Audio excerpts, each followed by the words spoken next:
So back again. Um, Now there was a choice of uh, verses to do these essays on from the Sri Chaitanya Charitamrita.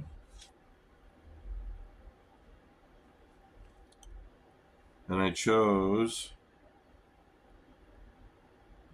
uh, number 4,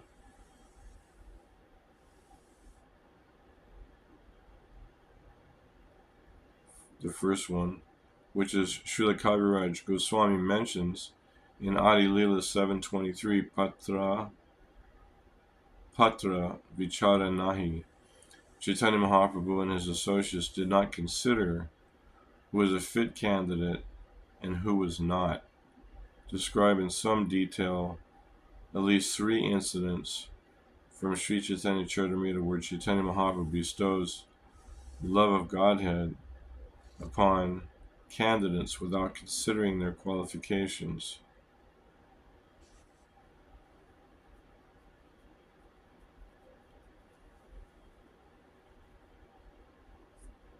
And then the next one, it was number 8.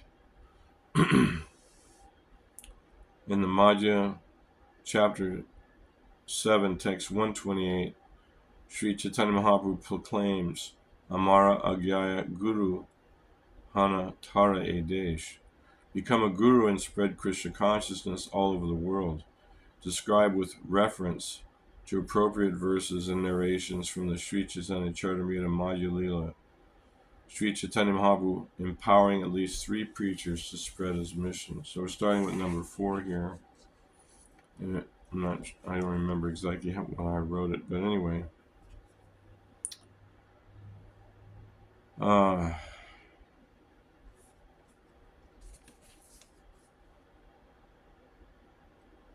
So Lord Chaitanya, being the Supreme Personality of Godhead, his desire was to spread Krishna consciousness and love of Godhead, which he was freely distributing. So he immediately, upon returning from Gaya and meeting his spiritual master Madhavinda Puri, then he began to manifest his spiritual potencies. Before that, he only manifests some potencies when he was a child, but after that, he only manifests his identity as Nimai Pandit, as the greatest of all scholars, and the devotees would run the other way when he came because they didn't want to get challenged by him. And but they prayed for him to become a great devotee because he was so wonderful. So what happened was, when he came back, he was trying to teach his students that Krishna was everything. Bahunam Janmanam Ante Jnanamam Prapadyante Vasudeva Sarvamiti Samahama Sudrilava. He was trying to explain to them how the holy name of the Lord and how Krishna is everything in great detail. But they became angry at him. So, because he was teaching what they had not heard before. And then one of the students challenged him about him chanting Gopi Gopi, and he became angry at the student. So they all became offensive towards him. So in order for them to surrender to him, they became unqualified because they were offensive to him. So in order to trick them, he took sannyas. So that way, he would be able to. They would have to render service in the form of offering obeisances to the sannyasi, because that was the culture. Um,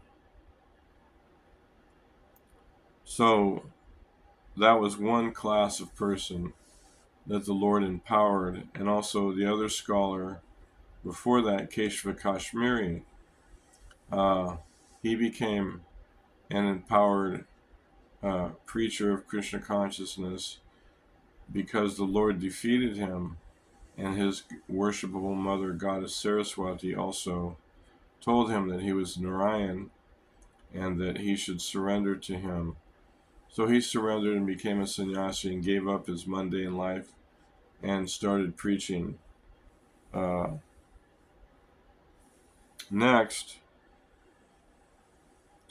was when the Lord went to Benares. I'm not sure if all this is in chronological order. I'm sure it's not, but when the Lord went to Benares on his South Indian tour, he met with many different devotees and transformed them all into love of Godhead, just by his association. But in particular, the Mayavadis were invited to one Brahmana's house. The Brahmana invited them all to come and take prasadam there. So the Lord, who didn't want to associate with the Mayavadis, accepted that invitation just to purify them. And when he got there, he went to the room where they washed their feet, and he sat down, and he manifested his Brahman effulgence. So all of them saw his effulgence, and then considered that he was Narayan himself, and they asked him to not sit in that dirty place where the shoes were kept and where people washed their feet. And they invited him in, and then they questioned him why he was associating with all the sentimentalists, chanting the holy names, and he explained how his spiritual master had called him a fool and engaged him in chanting, and now he's absorbed in ecstatic love of Godhead. So he explained to them the clear understanding of Vedanta Sutra as given by Srila Vyasadeva, his incarnation, and showed them how the misexplanation given by Sankaracharya was defective, and how the process of bhakti was the absolute truth, leading the soul out of the material entanglement so he could become happy. So all of them were purified by him and became his followers, and all of his followers, he asked all of his followers to do the same thing. He said, please teach others about Krishna, teach others to chant Hare Krishna, worship Krishna, Bhajo Krishna, Bolo Krishna, Kodo Krishna, Shiksha. All of his followers were part of his missionary activities. So whoever became the followers of the Lord by his transcendental ecstatic association, this purified everybody, they all became preachers of his Krishna consciousness movement. So the Mayavadis didn't deserve it. They're offensive because they consider the Lord, they consider themselves the Lord, or they can become one with the Lord. So they definitely didn't deserve it either. But the Lord wanted to be merciful to them and purified them all. Next, there are many examples, but the next one was when he was on his South Indian tour, he met the Buddhists.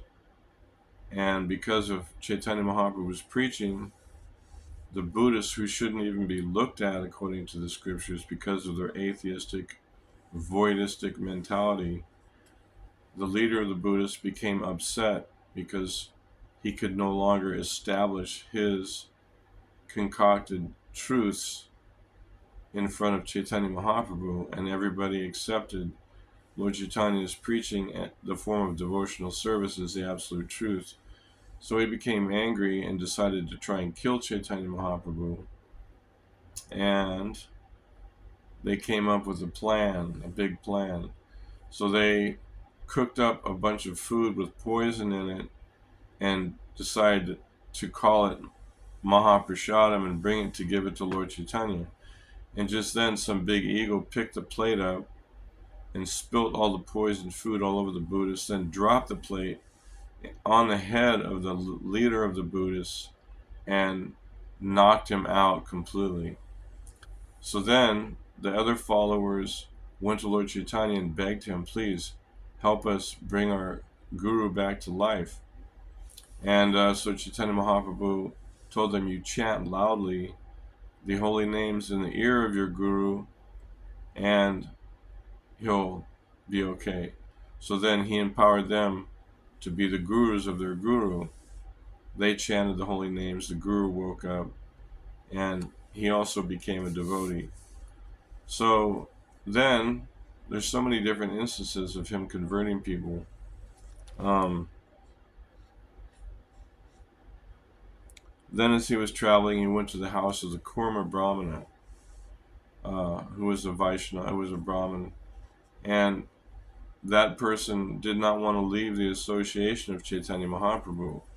So there he gave him famous instructions to stay at home, chant Hare Krishna, and to teach everyone you meet to chant Hare Krishna, and to follow the instructions of Krishna and worship Krishna.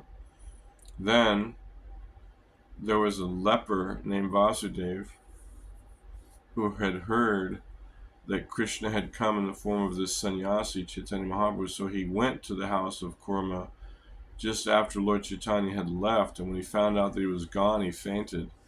And then Lord Chaitanya, knowing the heart of all living beings, immediately went back there and embraced Vasudeva the leper, and all of his leprosy and his misery went far away, and the Lord transformed his body into this beautiful, youthful, healthy person satisfied with devotional service. And he asked him, Vasudeva asked him, my dear Lord, I'm afraid I'm going to become proud by your mercy, so what should I do to not become proud? And the Lord told him, constantly chant the Hare Krishna mantra, the holy names of the Lord, and you'll become purified and you won't become proud. So he then empowered them. But every household and every person Chaitanya Mahaprabhu met on the road, there were actually millions of people who came to see him.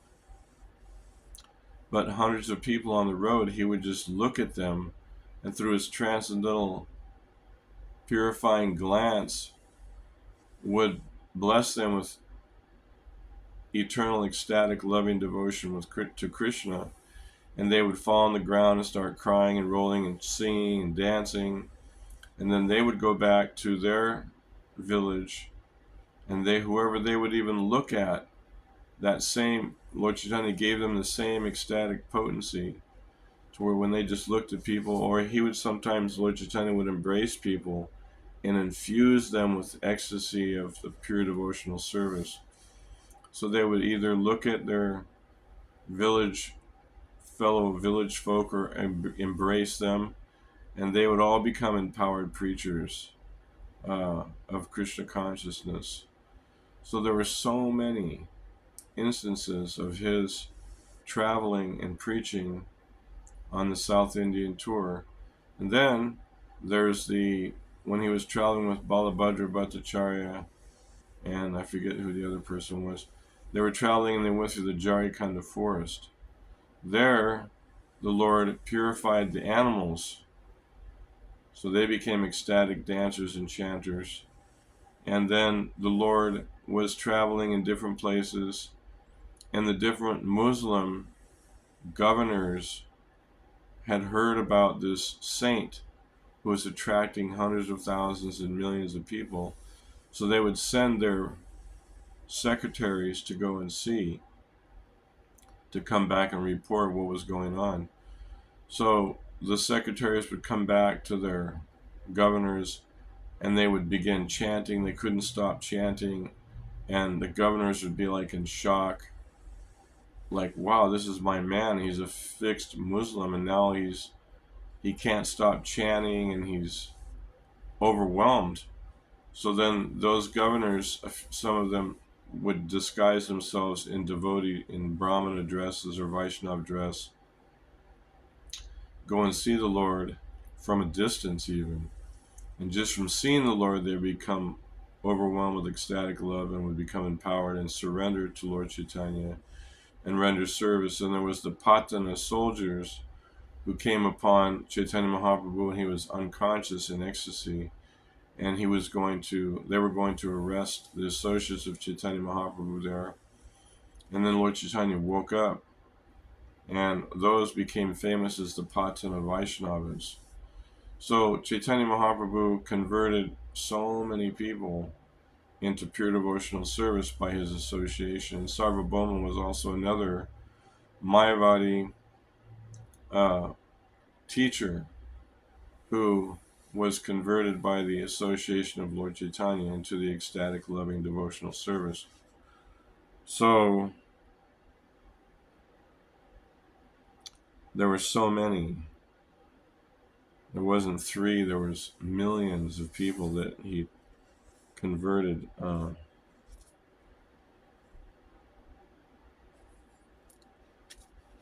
in South India. And then Lord Nityananda converted people in other places in Bengal. The other famous example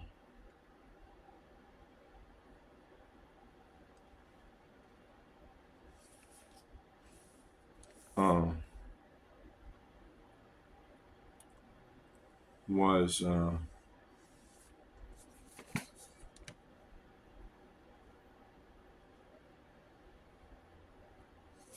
this whole subject is kind of tied together, so I'm kind of merging them.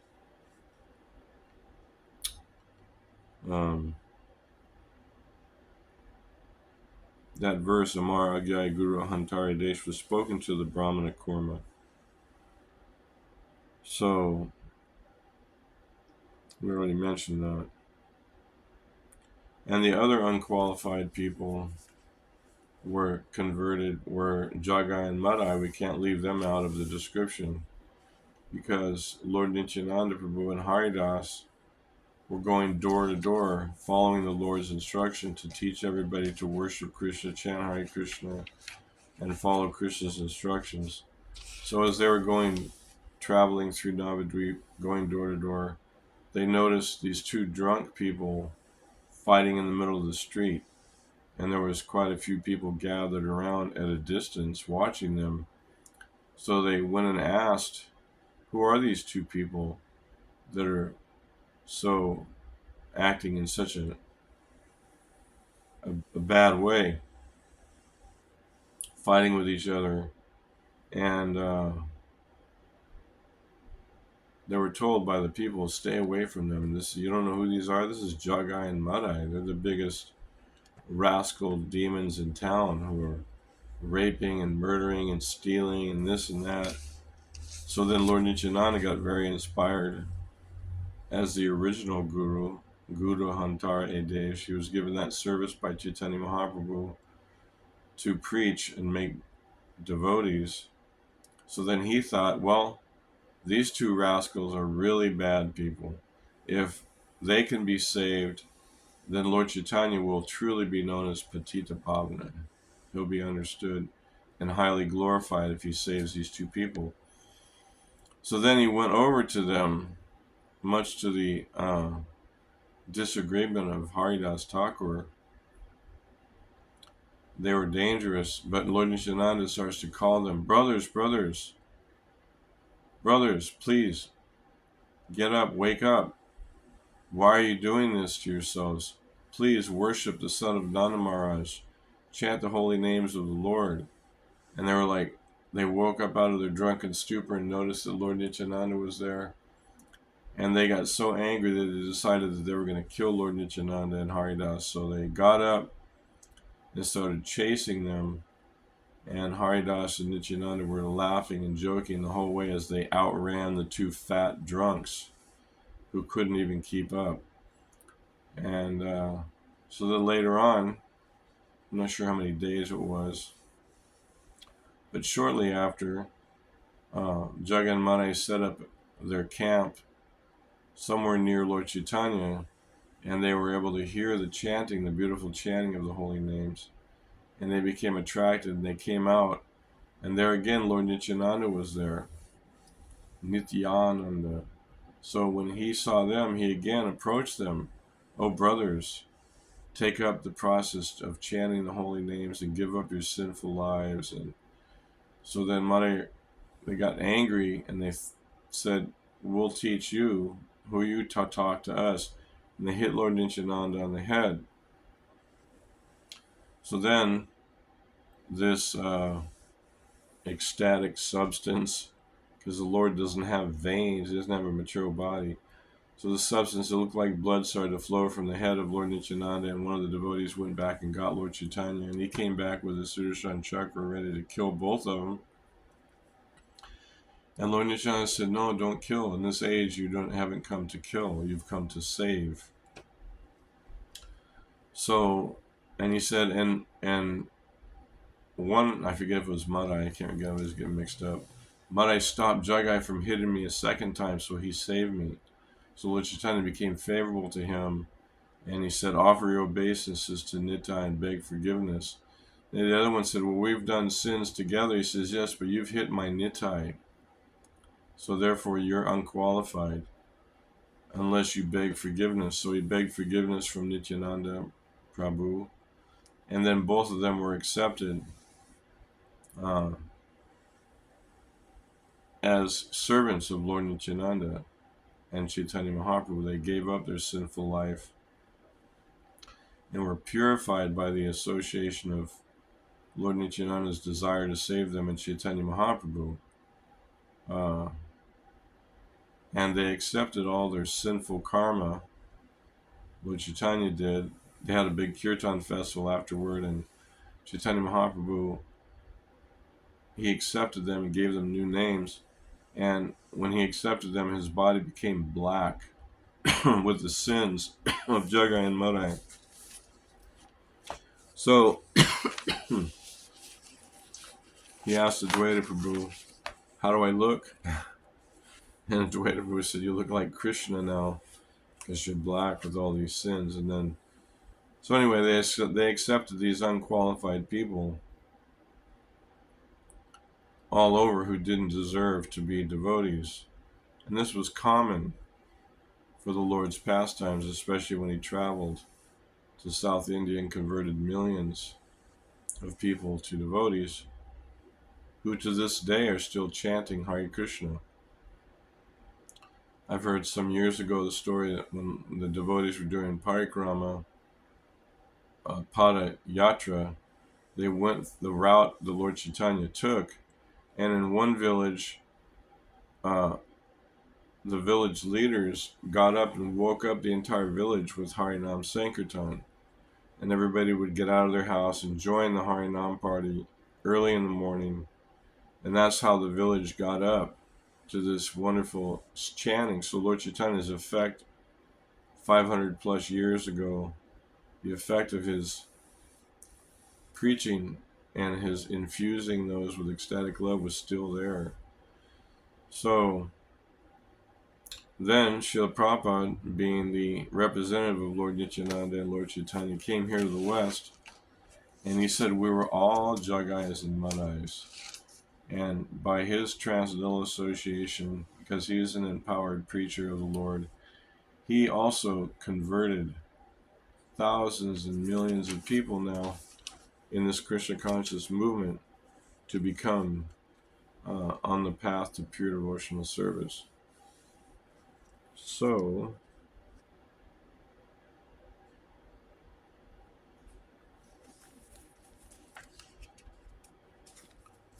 I think that was the end of my presentation. It was, so I'm going to stop now. Thank you, Hare Krishna.